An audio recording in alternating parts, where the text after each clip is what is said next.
الإسلام ديني ومحمدا رسول الله ويقيني. Apakah bersentuhan dengan suami batal setelah wudhu? Mazhab Syafi'i batal. Oh, suami istri kan mahram. Mahramnya mahram karena nikah, bukan mahram karena syahwat. Kenapa dengan ibu dengan adik nggak batal? Kamu bersahwat dengan ibu kamu. Saya nggak bersahwat nengok istri saya, Pak Ustadz. Nengok istri orang baru saya bersahwat.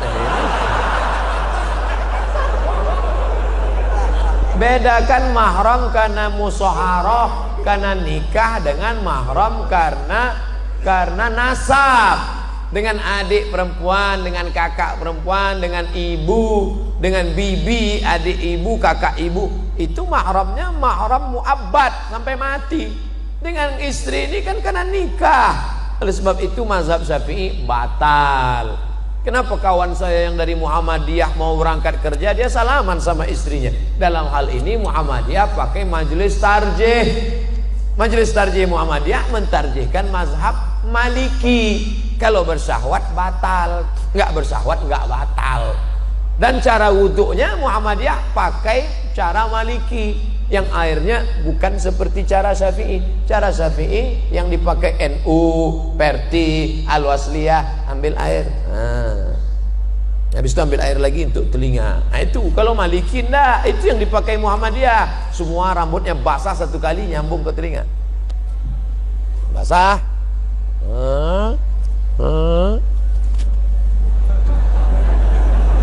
Satu kali. Cara wuduknya cara wuduk Maliki, batalnya juga cara batal Maliki. Itu yang dipakai Muhammadiyah. Saya tetap pakai mazhab Syafi'i, tapi saya enggak menyalahkan kawan saya yang pakai mazhab Maliki. Apakah hukum menahan angin saat sholat? Hukum nahan kentutnya itu makruh, sholatnya sah. Hukum nahannya itu makruh, sholatnya tetap sah. Tapi kalau antum sopnya di belakang, ya lepaskan aja. Daripada antum tahan sampai 4 rakaat loh. Orang salam, assalamualaikum warahmatullah, assalamualaikum warahmatullah, astagfirullah, astagfirullah. Ente enggak? Alhamdulillah.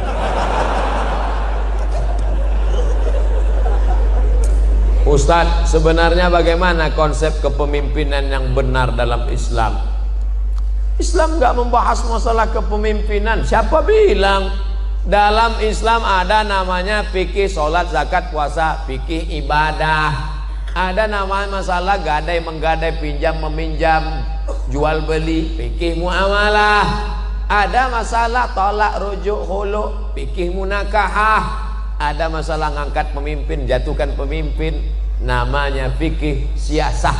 Kalau Syekh Qardawi menyebutnya min fiqhid daulah. Kalau Ibnu Taimiyah menyebutnya as-siyasah asy-syar'iyyah. Kalau yang paling tua ditulis oleh Imam Al-Mawardi, meninggal tahun 450 Hijrah. Judul kitabnya Al-Ahkam As-Sultaniyah. Sudah diterjemahkan ke bahasa Indonesia. Judul aslinya Al-Ahkam As-Sultaniyah, hukum-hukum mengangkat pemimpin. Syaratnya 2. Innallaha ya'murukum an tu'addul amanat, amanah. Wa idza hakamtum bainan nasi an tahkumu bil adl. Amanah, adil. Kalau dia amanah, dia adil, baru masuk ayat berikutnya. Ati'ullah wa ati'ur rasul wa ulil amri minkum. Kenapa ati'u cuma 2? Ati'ullah, ati'u rasul, ati'u ketiga enggak ada. Apa maknanya? Kamu taat pemimpin selama pemimpin itu taat kepada Allah dan Rasul. Begitu kaitannya. Pak Ustadz mau bertanya tentang reunian. Sekarang ini kan lagi banyaknya acara reuni. Gimana hukumnya bila reuni tidak bawa istri? CLBK, cinta lama bersemi kembali. Setelah 20 tahun gak ketemu, begitu ketemuan, dulu aku pernah naksir sama kamu loh. Masa sih? Dulu kita kan gak berani ya. Iya. Nomor berapa? Suami gak ikut, suami nggak ikut, istri jalan sendiri. Kalau mau reuni juga, suami ikut, istri ikut, ngomongnya harus bareng, sama. Jangan sampai, ingat, setan tidak pernah mengajak ayo berzina, ayo berzina, enggak. La tattabi'u khutuwatis syaitan. Jangan ikut langkah-langkah setan. Dari mana langkah setan? Nazratun, pandangan. Setelah nazratun, fabtisamun, senyum. Setelah senyum, fasalamun, hai. Setelah salam, fakalamun. Sudah berapa anaknya? Suaminya kok enggak ikut. Setelah salam, fakalam. Setelah itu, famau'idun, janjian. Ini enggak enaknya orang ramai. Besok kira-kira bisa makan siang enggak? No free lunch, tak ada makan siang yang gratis. Bisa lihat foto suami kamu? Udah ada di FB, mas. Lihat, masih gantengan aku ya. Terjadilah apa yang terjadi. Famau'idun faliqa'un, perjanjian dan pertemuan. Ingat, dulu ada kenakalan remaja, sekarang kenakalan orang tua. Buat grup di WA, tukar menukar cerita, lebih asik ngobrol dengan suami orang. Akhirnya tepok jidat, gak ada angin, gak ada hujan. Aduh, astagfirullah. Kenapa mas? Ingat mantan. Assalamualaikum Pak Ustadz, mohon doanya Pak Ustadz, tanggal 10 Desember nanti saya ingin menikah. Alhamdulillah. Barakallahu lakum wa baraka alaikum wa jama'i bainakum bi khair. Maka mohon saran Ustadz bagaimana menjadi pemimpin keluarga yang baik menurut syariat Islam. 1. Kau pahami bahwa istrimu itu dipertemukan Allah dengan engkau. Kau katakan nanti kepada dia, Adinda, aku tak pernah mencarimu, kau pun tak pernah mencari aku. Allah sudah mempertemukan kita. Apa jawab istrinya? So sweet mas. Yang kedua, kalian adalah makhluk yang berbeda. Yang satu dari planet Mars, yang satu dari planet Venus. Sama-sama mau makan telur ayam, tetap beda. Yang satu mau mata sapi, yang satu mau telur dadar. Maka kalian diikat oleh dua. Apa yang mengikat? Wa ja'ala bainakum mawaddatan wa rahmah. Kalau ada salat malam ini yang datang pasangan-pasangan umur 70, 60, apa yang membuat mereka masih bergandengan tangan? Rahmah. Mawaddahnya sudah tidak ada. Apa itu mawaddah? Physically, rambutnya, matanya, kulitnya, fisik. Tapi rahmah menutupi kekurangan. Kenapa kau nikahi dia? Karena dia kaya. Kenapa kau nikahi dia? Karena dia bangsawan, bangsa yang hidup di awan. Kenapa kau nikahi dia? Karena dia cantik. Tapi setelah menikah yang kau lihat hanya kekurangannya. Kurang tinggi, kurang putih, kurang kaya, kurang mancung, kurang.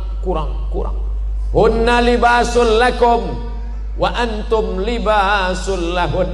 Mereka jadi pakaian bagimu dan kau jadi pakaian mereka. Tutupi aib, cacat, kekurangan. Kenapa Ustadz Somad malam ini pede ceramah? Karena ada pakaian. Pakaiannya luar biasa, ittihad Islamic Center. Pakai sorban, pakai peci, maka pakaian. Jadilah kau pakaian. 4. Litaskunu ilaiha. Dia menenangkan hatimu, engkau menenangkan hatinya. Ingat bagaimana seorang sahabat ketika anaknya mati, meninggal dunia. Dia datang pulang ke rumah, Ummu Salamah memasakkan. Setelah itu dia berikan kepada suaminya. Setelah Abu Salamah kenyang makan, barulah Ummu Salamah cerita, Mas, ada yang mau ku sampaikan. Apa ceritanya Adinda? Anak kita mati. Biarkan dia makan, dia tenang. Ini belum apa-apa. Mas, kenapa mati lampu? Gimana dia mau tenang? Litaskunu ilaiha. Yang keempat, dia menjadi tanggung jawabmu dunia akhirat. Dulu kau sendiri saja usolli sunnatat tahajud, tapi sekarang kau sudah ada gerbong satu di belakang. Siapa dia? Istrimu. Maka nanti malam, hari ini akad nikah, nanti malam usolli sunnatat tahajud raka'ataini imaman. Makmumnya siapa? Istrimu. Kau ambil air, kau bangunkan dia untuk tahajud. Bangun. kalau nikahnya udah 20 tahun. Tapi bagi yang baru nikah kemarin, oh, wake up my honey, wake up my darling. Wah, dia bontang gelar sajadah di depan. Apa judul kita malam ini? Di bawah mihrab cinta. Allahu Akbar. Sampai salam nggak bunyi. Loh, Kanda, kenapa engkau tidak bersuara? Ada apa gerangan? Adinda, bersyukurlah pada Allah, kebetulan kau dapat imam silent. Ya Allah, aku bersyukur kau sudah kirim seorang imam bagiku. Masalah dia bunyi nggak masalah. Ntar lama-lama bunyi juga. Yang kelima, dia menenangkan hatimu. Yang kelima, hasil dari pernikahan kalian yang berwudu, yang soleh, lahirlah anak-anak waladun salihun yang mendoakan sampai mati. Jadilah kau pemimpin rumah tangga. Nanti setelah menikah, ajak istrimu pengajian. Betapa indahnya kalau istri hobi ngaji, suami ngaji. Tapi kalau suami mau ngaji, istri mau karaoke. Oh, Pak Ustadz, saya mau bertanya bagaimana cara mengatasi mereka yang matre. Nah, kan nih baru aja disebutlah muncul. Dek, ayo ngaji yuk. Enggak mau. Aku mau lu punya suami macam kamu, Mas. Pakai koko, pakai sarung, jadul. Ini matre. Gimana mengatasi istri yang matre, sering-sering bawa ziarah kubur? Kalau perlu 3 kali sehari, pagi ziarah, siang ziarah, malam ziarah. Ingat mati, ingat mati. Nada dering panggil dia tuh jangan sholatullah, salamullah, jangan lagi, jangan lagu sholawat lagi apa? Kayak mati orang mati orang. Dia ingat mati aja.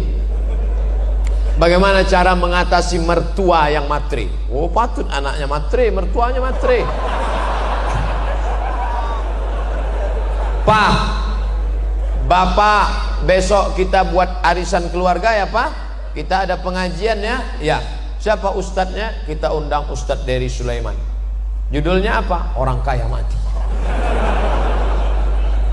Ceritakan. Jangan kamu yang menasehati mertuamu. Jangan pulang dari sini, bapak mertua, ibu mertua duduk sini. Assalamualaikum warahmatullahi wabarakatuh. Kullu nafsin dha'iqatul maut. Semua yang bernyawa pasti akan mati. Enggak masuk. Lidahnya lidah orang lain, tapi pesannya lewat mulut kamu. Ustadz Dery, ya, bisa datang ke tempat kami hari Ahad nanti. Kita buat tablik akbar pengajian, bukan cuman keluarga, ramai lingkungan. Oke, judulnya mati. Oke, insyaallah kita bahas mati. Insyaallah setelah buat pengajian nanti, dibantu dengan doa tahajud malam, orang mertua antum berhenti matre dan dia akan manggil antum sini. Rumah-rumah kos yang sana ambil untuk kamu. Tak ada gunanya. Kenapa begitu Pak? Aku sedang dililit utang sekarang.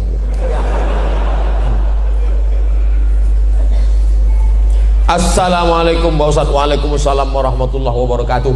Apakah saya boleh pergi bersama teman perempuan keluarga tanpa keluar negeri? Apa boleh saya pergi bersama teman perempuan keluar negeri tanpa mahram? Tidak. La yakhluwanna rajulun ma'amra'atin illa ma'azi mahramin. Tidak boleh pergi kecuali dengan mahram, tapi atas izin suami. Ya, suamimu izin, dia tertekan.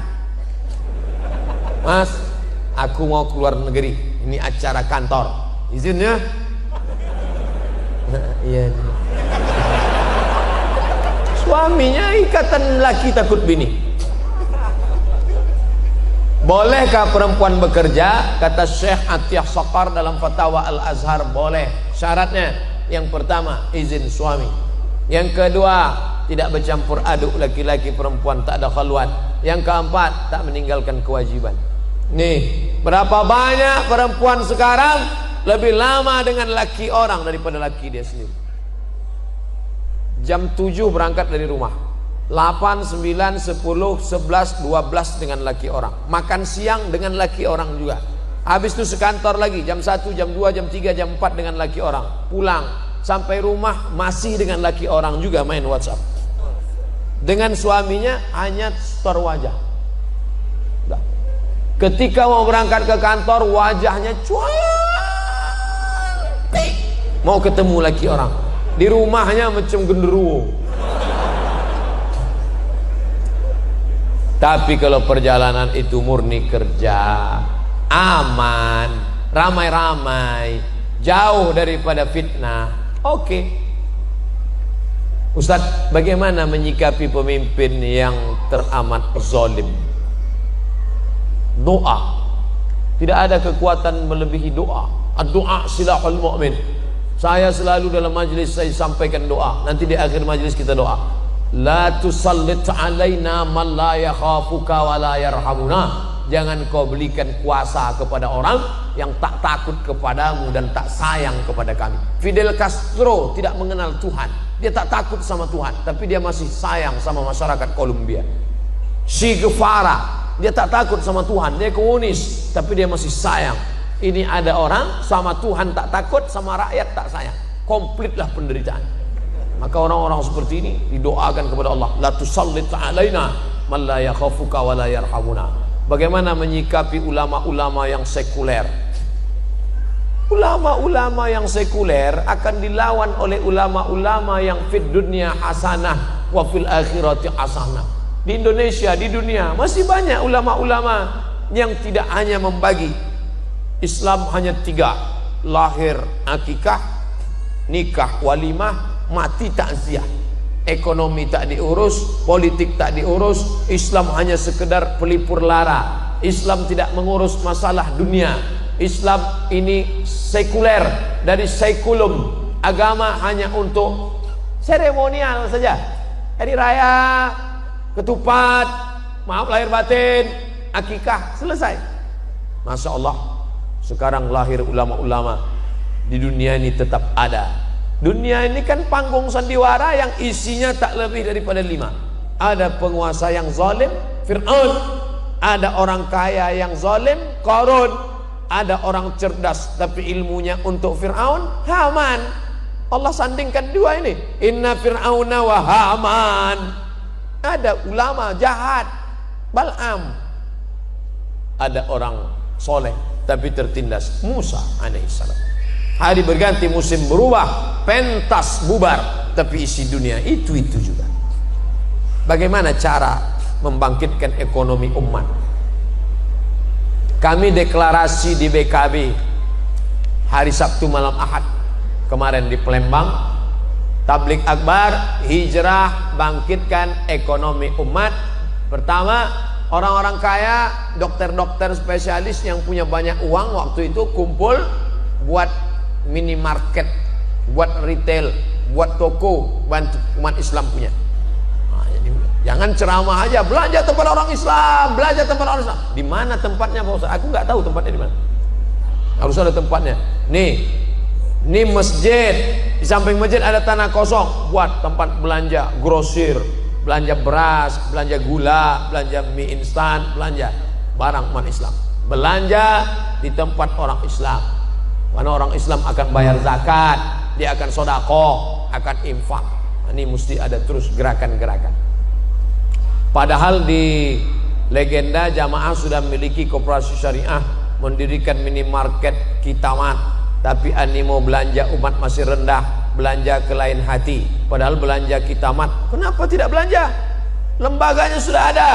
Kalau tidak ada yang tak sesuai, duduk bersama. Jangan sholatnya Islami, puasanya Islami, umrohnya Islami, ekonominya kafiri. Tak betul gerakan belanja. Ini kalau belanja di tempat orang non muslim, wow, jor-joran, kasih terus duit Islam. Tapi kalau belanja sama orang Islam, nawarnya minta ampun. Ikannya berapa, Bu? 10.000. 5.000 aja ya. Memangnya ente masuk surga gara-gara 5.000 tuh? Memangnya ente kaya gara-gara 5.000 itu? Tapi kalau sama orang lain 50.000 dia tak terasa. Saya mau bertanya, lebih baik nikah dulu baru mapan atau mapan dulu baru nikah? Iyakunu fukhara, kalau dia miskin, yughnihimullah. Allah akan mengkayakan dia. In ja'akum, kalau datang laki-laki ke rumah kamu, hai para bapak-bapak yang punya anak gadis, kalau datang laki-laki kepada kamu ingin meminang anakmu, adikmu, tardawna dinahu, akhlaknya baik, agamanya baik, wa khuluquhu fazawwijuhu, nikahkan dia. Ingat, kalau mahar tinggi, zina murah. Mahar dibuat melambung, maka zina akan murah. Anak-anak muda, siapkan karton, turunkan harga mahar, turunkan harga mahar. Betapa banyak orang-orang yang dulu menikah susah, Allah bukakan pintu rezeki. Saya diundang pengajian konglomerat, orang kaya berat. Ustaz, kata istrinya, waktu kami baru pertama nikah dulu, setiap bertamu ke rumah orang tutup pintu. Kenapa? Karena dia tahu kami mau pinjam beras. Sekarang lihatlah, hebat, megah, mewah. Oleh sebab itu maka orang tua bantu ini anak-anak muda, jangan sampai mereka berzina. Saya mau anak saya punya kepribadian dulu Pak Ustadz, mobil pribadi, rumah pribadi, ruko pribadi. Bagaimana cara kita bisa mendapatkan ilmu dengan ikhlas? Ngaji ke guru yang sesuai dengan ilmu dan amal. Ada kiai-kiai kita datang ke ustadz. Di sini di Bogor ada majelis tafakuh fiddin, Syekh Nuruddin Marbu Al-Banjari Al-Makki. Semua sanad-sanad kitab mazhab Syafi'i ada kepalanya. Murid langsung dari Syekh Muhammad Yasin bin Isa Al-Fadani. Saya pergi ketemu Syekh Ali Jum'ah. Syekh ajiz nih, kasih saya ijazah Syekh. Ajaztuka jami'a marwiyati wa kutubi wa mu'allafati. Aku ijazahkan kepada engkau semua kitabku, semua zikir-zikir, semua kitab-kitabku, semua hadis-hadisku, kuriwayatkan untukmu semuanya. Dikasihnya kitab ijazah. Saya tengok dari mana Syekh Ali Jum'ah ngambil ijazah. Hari Jumat dari Syekh Muhammad Yasin bin Isa Al-Fadani, salah satu gurunya, banyak guru-gurunya yang lain. Syekh Muhammad Yasin bin Isa Al-Fadani, salah satu muridnya adalah Syekh Nuruddin Marbu Al-Makki. Nanti akan diundang tabligh akbar kemana? Panggil, belajar, ambil. Bukan saya menafikan kiai-kiai yang lain, mungkin saya tak kenal, mungkin saya tak tahu. Belajar dari kiai-kiai kita yang mukhlisin, yang baik, amalkan. Gak paham nanya, fas'alu ala dzikri in kuntum la ta'lamun. Banyak di daerah Parung, banyak kiai-kiai, habib-habib. Bagaimana cara mensucikan hati dari sifat-sifat yang mengotori hati kita Pak Ustadz? Lihat dulu, kotornya apa? Penyakitnya apa? Gak bisa main pukul rata semua nih, enggak. Hasad misalnya, jadi contoh hasad dengki. Ngelihat orang mobil baru, kumat jantung koroner. Gimana caranya? Pertama, ucapkan selamat, salam sama dia, ucapkan selamat. Selamat ya. Oh itu berat tuh. Kita umurnya sama, kerjanya sama, main bareng, tapi dia nikah duluan. Nah, itu mengucapkan selamat tuh berat. Selamat ya. Maka ucapkan selamat. Barakallahu lakuma wa baraka alaikuma wa jama'a bainakuma fi khair. Nah, yang kedua, doakan dia. Ini jangan lupa doakan dia. Selesai sholat, ya Allah, ini temanku baru aja menikah. Aku nggak terlalu sakit kalau dia menikah ya Allah. Yang ku sakitkan, aku suka sama istri dia itu. Tapi dia Valentino Rossi, dia salib aku duluan. Ganti yang lebih kaya, lebih cantik daripada itu ya Allah. Jangan kuat-kuat, nanti dengar teman sebelah. Oh ente ada hati ya kan. Pertama doakan dia langsung. Yang kedua doakan dia daripada jauh, dari rumah, dari mana jauh. Yang ketiga minta kepada Allah. Selesai wudhu, wudhu zahir sudah, batinnya Allahumma ja'alni minat tawabin waj'alni minal mutatahhirin. Sucikan hati. Waj'alni min ibadika shalihin. Bagaimana menyikapi seorang kakak yang nanti jadi teroris, mau ngebom? Dan saya sering kali dikatakan yang pakai baju syar'i itu suka ngebom. Menyikapi seorang kakak yang nanti melarang adiknya untuk datang ke majelis taklim dengan alasan nanti jadi teroris. Jangan ikut pengajian Ustadz Somad, itu Ustadz teroris. Jangan ikuti kajian Ustadz Dery Sulaiman, itu teroris. Jangan ikuti kajian Ustadz Kiai Haji Dr. Khalil Nafis, itu teroris. Kamu setan. Mana yang lebih bahaya mas, setan apa teroris? Ini orang dia salah persepsi. Dari mana dia salah persepsi? Salah informasi. Kenapa dia salah informasi? Dia nggak mau tabayun. Yang teroris itu mana? Mana teroris itu? Mana teroris? Oleh sebab itu kamu hadiri pengajian. Kalau dia nggak mau ke masjid, kamu share. Dia punya nomor WhatsApp kan? Kasih video ceramah Ustaz Abdul Somad. Ini yang kamu bilang teroris. Kirim sama dia sebanyak. Antum kirim 5-10 video. Nanti satu kan dia dengar. Ya ini teroris nih. Ini wajahnya kan wajah teroris. Menurut kamu ciri teroris itu apa mas? Teroris itu berjenggot, berbulu. Sekarang ada teroris yang nggak ada bulunya sama sekali. Asun Wiratu. Teroris, the real teroris, Asun Wiratu. Yang ngomong siapa? Majalah Times Amerika. Jadi ternyata teroris ini harus didudukkan masalah. Saya pernah dengar di salah satu kajian dikatakan saat itu bahwa rahmat Allah ada 100. Yang 99 diantaranya disimpan Allah. Satu rahmat diturunkan Allah. Apakah itu benar? Inna lillahi tis'atan, inna lillahi mi'ata rahmah. Allah punya 100 rahmat. Lalu diturunkannya satu. Yang satu rahmat itulah rebut-rebutan antara kita dengan gajah. Seandainya tidak ada rahmat pada gajah, kakinya yang besar sudah menginjak anaknya. Sudah lama gajah punah dari atas muka bumi. Seandainya rahmat tidak ada pada harimau, harimau bertaring yang lapar melihat anaknya merah, sudah dia terkam anaknya. Sudah lama harimau punah. Tapi harimau punah bukan karena induknya, tapi karena orang yang tidak ada rahmat di hatinya. Dia kuliti itu harimau. Tidak ada sampai hari ini babi memakan anaknya, walaupun babi itu brutal, haram. Tak ada. Kenapa? Ada rahmat di hati babi. Tapi ketika manusia tak ada rahmat dalam hatinya, anak kandungnya dia buang dalam kresek, dia masukkan ke botol, dia campakkan ke sungai, dicampakkan. Tak ada rahmat dalam hatinya. Makanya hadis musalsalat bil awwaliyah. Semalam saya satu majelis dengan Habib Umar, saya salaman, Ustaz Ajiz ni musalsalat bil awwaliyah. Setiap meriwayatkan hadis ke murid, pasti hadis ini yang diriwayatkan. Haddatsani syaikhi an syaikhi syaikhi an syaikhi muttasil bis sanadil muttasil ila sahabil jalil Abdullah bin Amr bin As anin Nabi sallallahu alaihi wasallam ar-rahimuna yarhamuhumur rahman irhamu man fil ardi yarhamukum man fis sama. Hanya yang punya kasih sayang di hatilah yang mendapatkan rahmat Allah. Kasih sayanglah kepada makhluk yang ada di bumi, maka malaikat-malaikat yang ada di langit akan sayang kepadamu. Orang yang tidak ada kasih sayang, man la yarham la yurham. Kita melihat pemabuk, pezina, pemerkosa, bukan marah, kita kasih sayang, kasihan sama dia. Ente, saya kasihan tengok ente masuk neraka jahanam, aku mau selamatkan ente. Maka bawaannya bukan ponis. Nahnu du'an la qudat. Kita ini dai, ngajak orang ke surga, bukan hakim yang pakai padu neraka. Kita ini dai, mengajak orang. Ud'u ila sabili rabbik, ajak orang ke jalan Allah bil hikmah, dengan kata-kata santun, wal mau'izatil hasanah, dengan suri tauladan yang baik. Ternyata tadi baru jilid 1. Andai dia perlu didebat, debat dia.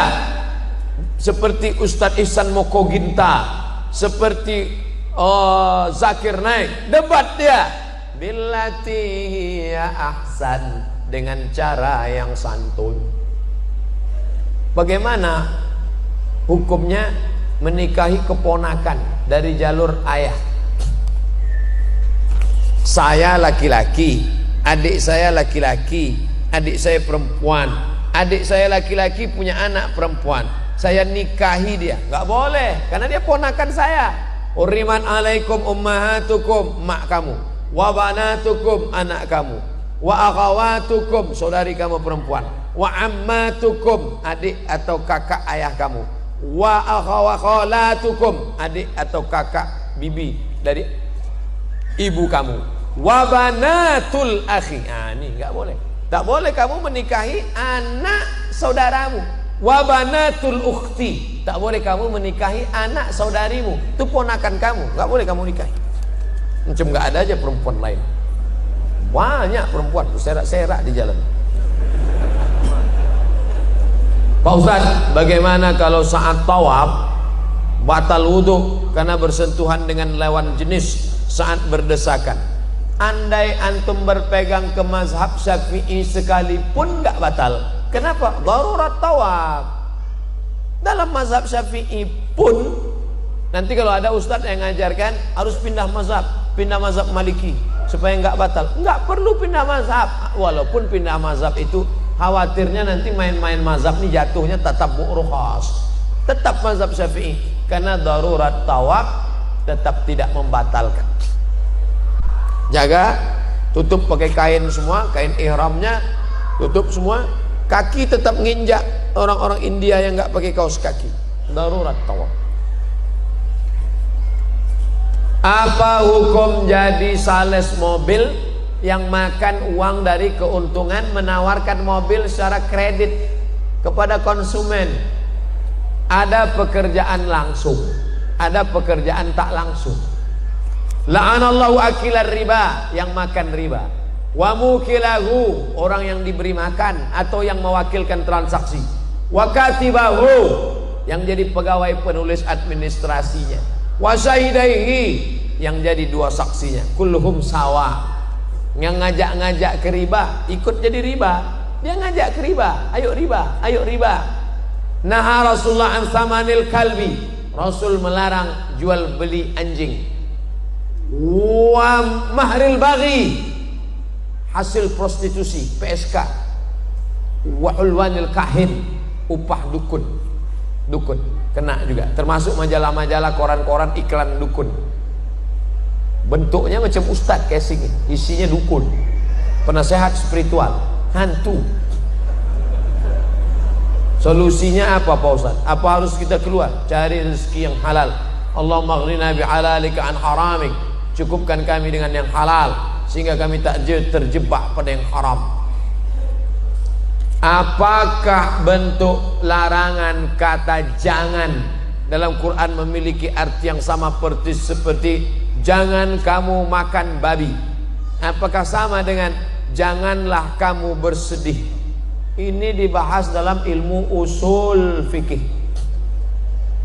La ta'kulur riba, jangan kamu makan riba, dengan ayat la tadkhulu buyutan ghaira buyutikum hatta tasta'nisu wa tusallimu ala ahliha. Sama ndak la di sini tufidul haram dengan di sini tufidul karahah? Maka di situ dibahas dengan ilmu namanya usul fikih. An-nahyu lit tahrim atau lil karahah, al-amru lil wujub atau lin nadab. Nah, itu dibahas dalam ilmu namanya usul fikih. 2 SKS, 16 tatap muka, potong mid semester, potong tatap muka pertama, potong tatap muka terakhir, libur hujan 2 hari, banjir 2 hari. Baca, jangan lagi harapkan di lokal. Ngaji, minta sama Kiai Haji Dr. Khalil Nafis, kami mau ngaji daurah usul fikih 3 hari, dari pagi sampai siang sampai sore, usul fikih kaji, minta ngaji sama Kiai. Pak Kiai datang ke pondok-pondok, minta ngaji usul fikih. Halal, haram, makruh, mubah, itu produknya. Mesin yang memproduk itu apa? Usul fikih. Kitab usul fikih yang paling tua ditulis oleh Imam Muhammad bin Idris Asy-Syafi'i. Nama kitabnya Ar-Risalah. Yang menulisnya muridnya namanya Rabi Al-Muradi. Rabi, ta'al, sini Rabi, tolong tulis risalah. Rabi pun mengambil pena, dia tulis risalah 300 halaman tanpa laptop. Seperti apa beda tingkatan keimanan? Apa boleh menafsirkan Quran sendiri tanpa bimbingan guru? Man qala fil Quran bi ra'yih, siapa yang berani menafsirkan Quran dengan pendapatnya sendiri, faqad akhta'a, maka dia sudah terkeliru. Maka tafsir dibagi 2, tafsir bil ma'thur, tafsir bil ra'yi. Bil ma'thur dibagi 4, ayat dengan ayat, ayat dengan hadis, ayat dengan pendapat sahabat, ayat pendapat tabi'in. Bil ma'thur terbagi dua, bil ghairil ma'thur terbagi dua, bil ra'il mahmud, bil ra'il mazmum. Maka yang mahmud terpuji boleh, yang mazmum tercela, maka mesti berguru. Man la syaikha lahu fasyaitanu syaikhuhu. Siapa yang tak berguru, setan guru. Hadisnya sahih tapi pemahamannya saqim karena dia tak berguru. Seperti apa beda tingkatan iman jamaah biasa dengan ulama zaman seperti antum? Ana bukan ulama, ana ustad. Kan sudah dibilang tadi ustad. Seberapa jauh lagi beda keimanan dengan imam 4 mazhab? Al-iman yazid wa yanqus. Iman itu bertambah dan berkurang. Maka kalau mau dibandingkan iman, seandainya ditimbang iman Abu Bakar dengan iman umat ini, tak bisa setengahnya, kata Nabi SAW. Yazid bertambah, ngumpul dengan orang baik, bersama orang baik. Yazid di tempat yang baik. Yanqus, kumpul dengan orang tak baik, membahas yang tidak baik. Di tempat yang tak baik, no signal. Oleh sebab itu sering-sering bersama orang baik. Iman Abu Bakar paling tinggi, iman Sayyidina Umar. Oh, ma salaka Umar fajjan qatu illa salaka syaitanu fajjan ghaira fajjika. Kalau Umar lewat di suatu jalan, setan akan mutar di jalan yang lain. Takut dia saking hebatnya iman Umar. Kalau kita satu trayek, satu oplet sama setan. Oleh sebab itu maka kita pertebal, kita perkuat iman dengan banyak-banyak ibadah kepada Allah, menguatkan tauhid sifat 20, wujud, qidam, baqa, mukhalafatul awadis, qiyamu bi nafsi, wahdaniyah, ngaji sama kiai, ngaji sama buya. Lalu setelah itu kemudian memperkuat dengan amal, karena iman tanpa amal tak tumbuh, dia mati, dia sama seperti benih yang tak tumbuh. Ila ustazinal karim Abdus Somad, dumtum fi khairin wa barakah, amin ya rabbal alamin. Apa saja langkah-langkah yang seharusnya ditempuh bagi seorang mahasiswa yang akan belajar ilmu perbandingan mazhab? Pertama, dalami dulu mazhab Syafi'i. Dari mulai yang bawah, Matan Abi Syuja, lalu kemudian kitab-kitab bawah, I'anatul Talibin, Fathul Qarib, Fathul Mu'in, naik kemudian Mahalli, ke guru-guru kita masing-masing. Ada perbedaan sedikit antara mazhab Azhar dengan manhaj pondok-pondok di Indonesia, tapi rata-rata kitab itu yang dipakai. Lalu kemudian kitab Imam Nawawi, Raudatul Talibin, Al-Majmu' Syarah Muhazzab. Nah, ini kuasai dulu mazhab Syafi'i. Habis itu baru mazhab yang lain melalui kitab perbandingan mazhab. Yang paling tua ditulis oleh Ibnu Rushd, Bidayatul Mujtahid wa Nihayatul Muqtasid. Yang lebih sistematis, simple, yang zaman sekarang ditulis oleh Al-Jaziri, Al-Fiqh 'alal Madzahibil Arba'ah. Yang lebih besar lagi, lebih banyak, lebih cabangnya lebih komplit, ditulis oleh Syekh Wahbah Zuhaili, Al-Fiqhul Islami wa Adillatuh, Islamic Jurisprudence and Evidence. Nah, ini perbandingan mazhab. Kuasai tapi berguru tetap. Kalau nggak paham nanya, Syekh, Ustadz, apa sih kaul azhar, kaul zohir, kaul sohih, kaul asoh? Istilah-istilah mazhab itu dibahas di muqaddimah kitab Al-Fiqhul Islami wa Adillatuh. Jangan baca terjemah. Jangan baca terjemah. Untuk pemahaman umum oke, tapi kalau untuk ngajar tak bisa terjemah. Harus baca kitab aslinya. Bapak-bapak ibu yang untuk diri sendiri tak masalah, baca buku terjemah. Tapi kalau untuk ngajar, karena banyak kata-kata yang mewakili satu kata bahasa Arab punya 10 wajah, yang bisa diucapkan si penerjemah satu. Padahal kata-kata itu punya wajah yang lain. Apakah dengan menikah yang kita statusnya masih seorang mahasiswa itu akan memberikan semangat dalam belajar, atau malah sebaliknya? Saya nggak tahu, karena saya setelah tamat baru nikah.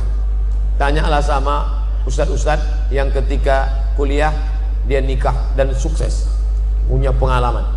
Bagaimana menurut pandangan Pak Ustadz? Ini kan ilmu bukan teori. Nanti saya katakan kamu nikah aja, nanti makin nikah IP kamu bisa 4, tahu-tahu IP-nya 2,0. Ustadz dulu, oh saya setelah selesai, saya selesai kuliah, selesai S1 di Mesir, selesai S2 di Maroko, pulang baru menikah.